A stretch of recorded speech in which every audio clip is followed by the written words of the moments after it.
Hello, good morning to Brazil, good afternoon to South Africa. I'm so excited for one more session about our COIL projects at Hayek Global College. And today we're here with Anki and Valerie from Northwest School of Design in South Africa. That's so exciting.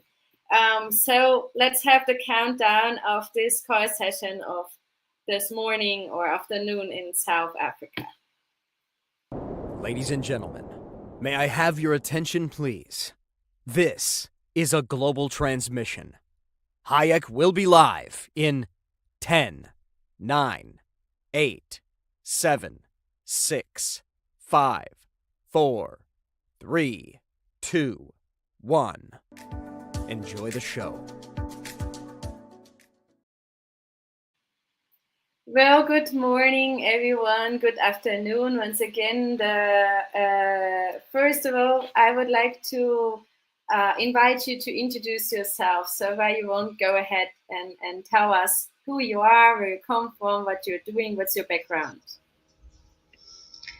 Okay, thanks, Hannah. I'll start. My name is Valerie Silja, and I am a professor at Hayek Global College, where I lecture at this moment English composition.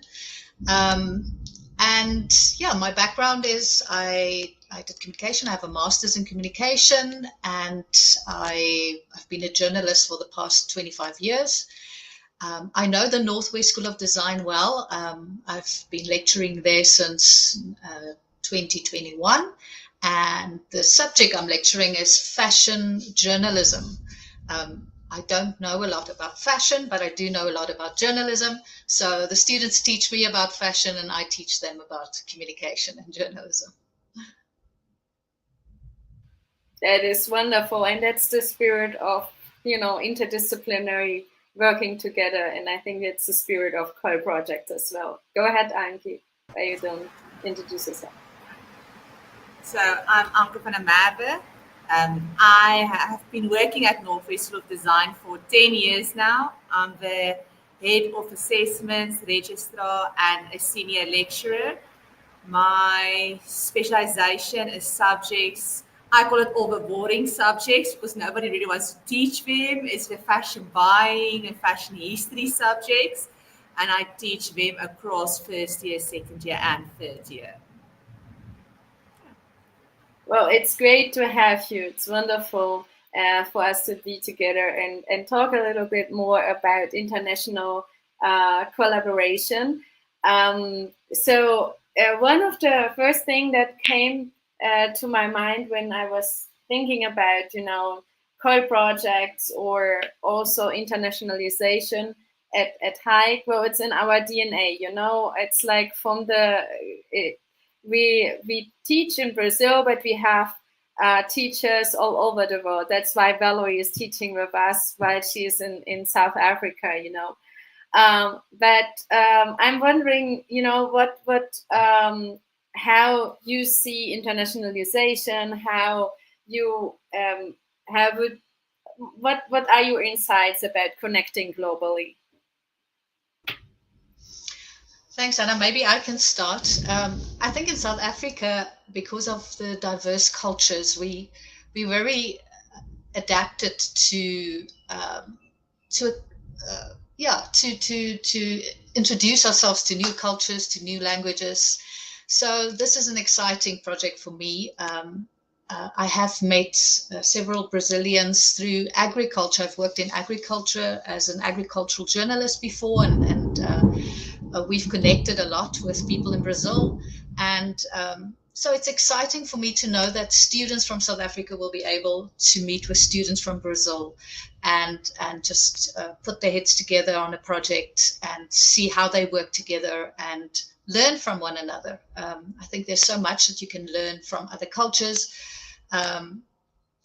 The well-known saying that the world is a global village is so true. I mean, just technology like we have at this moment and doing this live means that we can speak to you while you're in Brazil and we're in South Africa, and someone in Kenya can listen to us, which is amazing.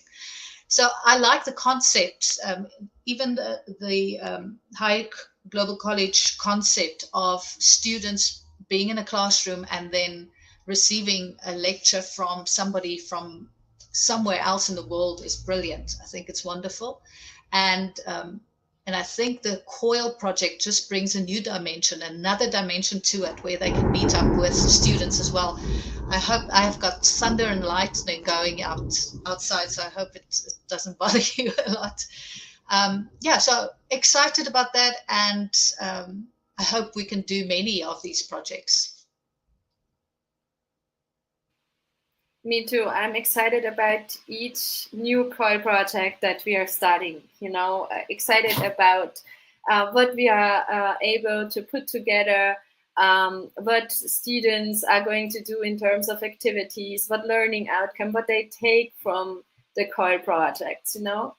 And just to let us know a little more, maybe also about Northwest School of Design, why you won't tell us a little, Anki, about the background of your school, so we can get to know a little bit more about it.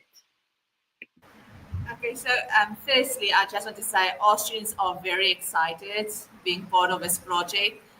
We usually just do locally, so this is the first time that our students will be working or collaborating with students outside of our own country. We are very excited about that.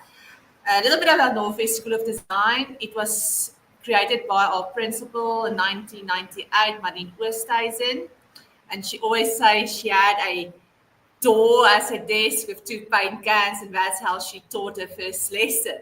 And we have now 2 streams, the fashion design and the communications. The communication students are the ones that's going to be collaborating with the Brazilian, with you guys. And then the subjects they specialize in is the fashion journalism, public relations. Within that, it's like events management, marketing, and then fashion buying.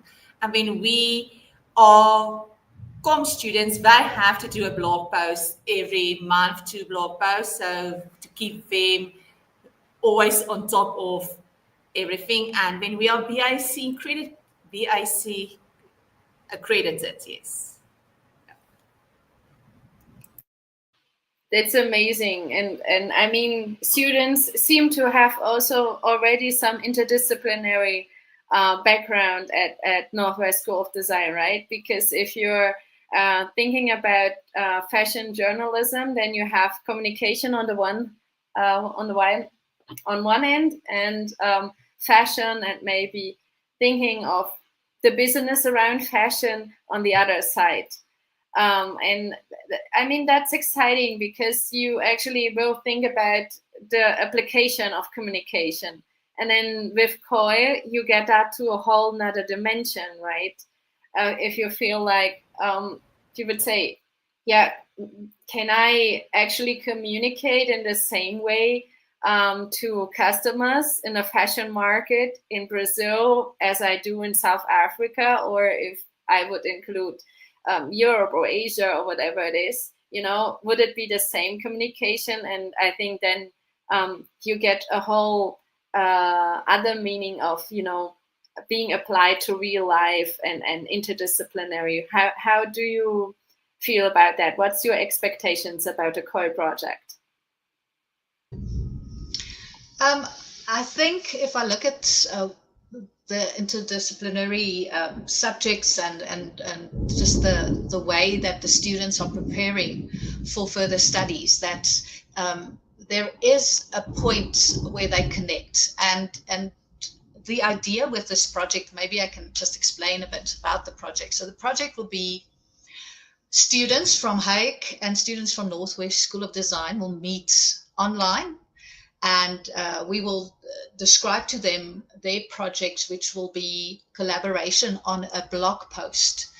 And the theme for this blog post will be fashion in Brazil and fashion in South Africa. But not only that, but also entrepreneurship. So how easy or how difficult is it to start a business in Brazil? How easy or how difficult is it to start a business in South Africa? So I've compiled a bunch of resources where students can go and find information, do some research, and then collaborate in writing a blog post to say, if we had to start a fashion business in Brazil and South Africa, then here are our connecting points, and this is where it differs. This is where it's easier for Brazilians. This is where it might be easier for South Africans. So it's a bit of research that they'll do together, and then most importantly is communicating what they found through writing. And with English composition being my subject, with the Hayek students, we will incorporate that into their writing. So starting in February, we'll discuss, how do you put a blog together? The same with, I'm also starting in February with the Northwest School of Design students, the same thing. How do you write a blog? What is the purpose of a blog? What type of voice do you want? Who's your audience? That type of thing. So interesting aspects that the students will learn, but I think the most exciting part is that they'll collaborate with someone from another country to do this. So they'll have to juggle the technology, juggle the research, and juggle the writing. But I think it'll be exciting for them. Yeah, and you get into so much more competencies than just deepen your knowledge on communication. But I mean, what are you expecting for the students in terms of maybe intercultural competencies? What are you looking forward? I mean, Ankit said that's the first kind of experience that you have at Northwest School of Design. What you expect, or I mean, what's your excitement that students will develop during the COIL project? I think definitely learning to communicate, because for most of our students, English is also not their first language, and in Brazil, English is also not.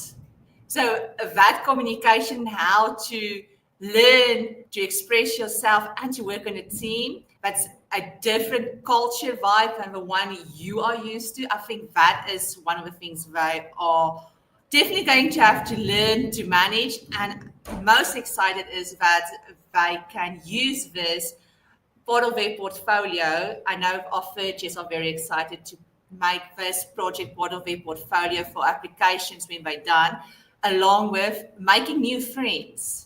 That is one of the biggest things for them, is to make new friends. Yeah, I think that makes for a great portfolio for the students. Right? Well, Valerie, you were saying something. I'm sorry. Go ahead.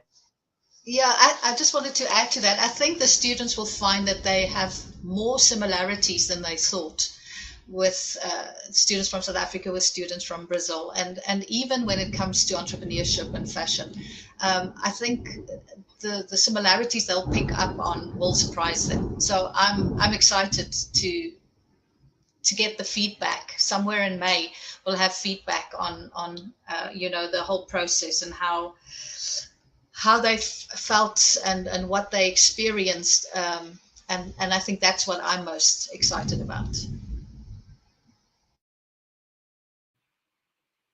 Me too. Of course, I feel like the intercultural competencies will go up, like they will immerse in diverse cultures, and it's going to help them so much to be sensitive also to, different communications and different backgrounds, even within the same country, I'm pretty sure that in South Africa we have as much ethnic diversity as we do have in Brazil.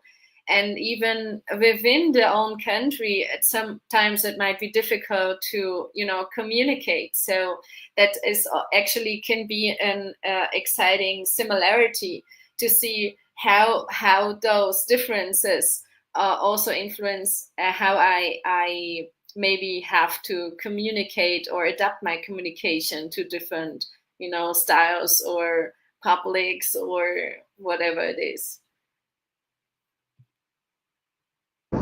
Yeah, Hannah, maybe I can add to that. I think in South Africa there came a shift in 2020 with COVID. We were very local minded, and I think COVID forced us to look at technology and to see what's happening in the world and to look outward to other countries and to collaborate. So I think it's in line with where education is going in the future as well.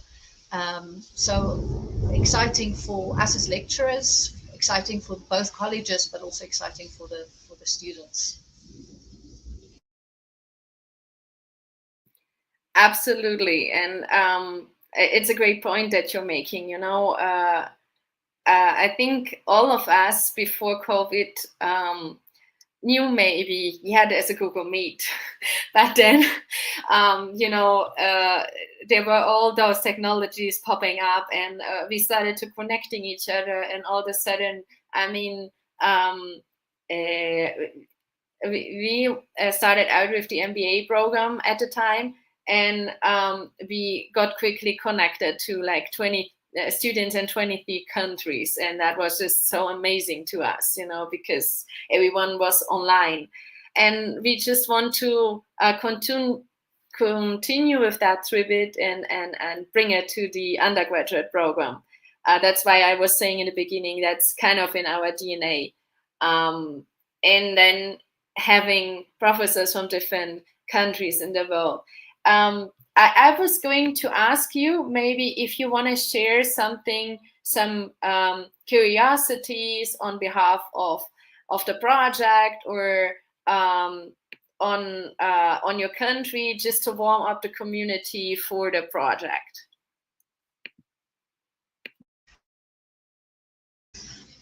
Yes, maybe I can add to that.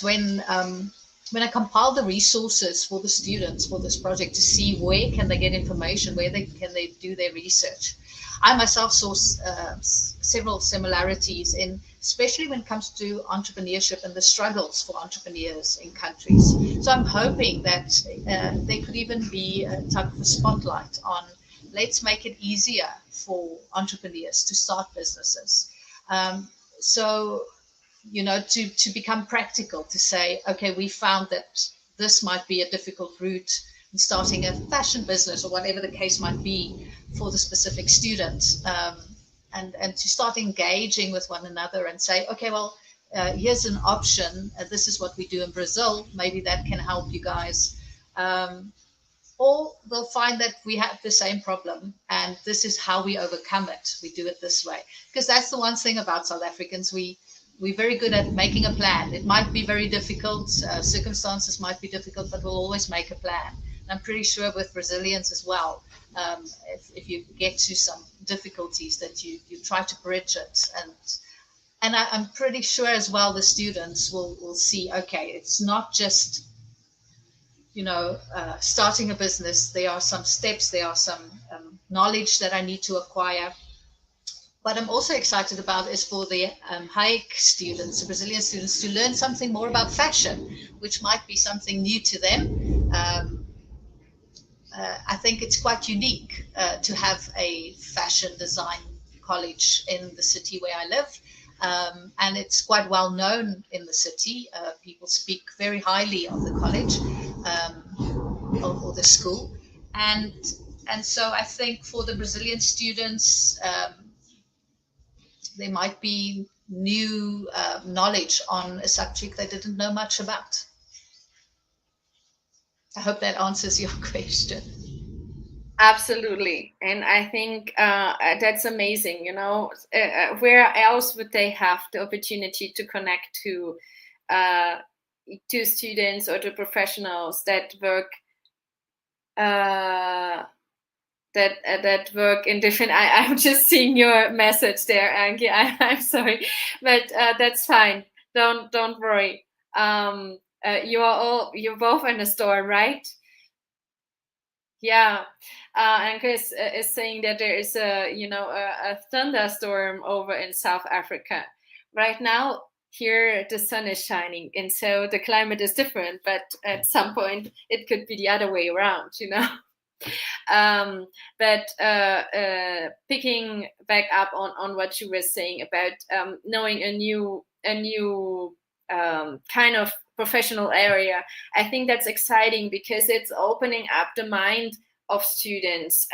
It's much aligned with what we want to do when we don't tell them, well, you have to decide for what is your major in the first 2 years. You decide what is your major in the third and the fourth year. In the first 2 years, you're going to go for general courses, and they're going to help you to understand the world around you and doing international connections. And it's exciting for them then to have the opportunity to be connecting with such a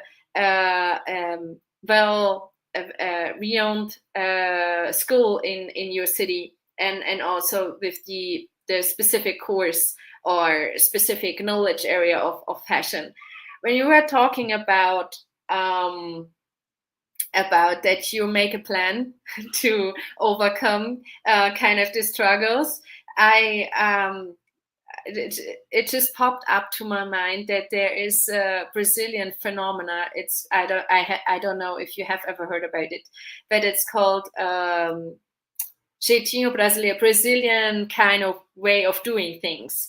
They call it jeitinho brasileiro, kind of doing things, Brazilian way, and it can be very. It has two points to it, two sides to it. One is a very innovative way of overcoming challenges. So I was wondering if you had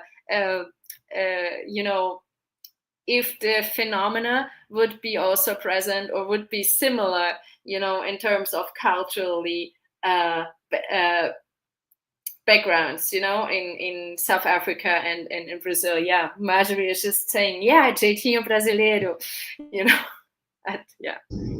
Okay, there we can even see the spelling. That's great.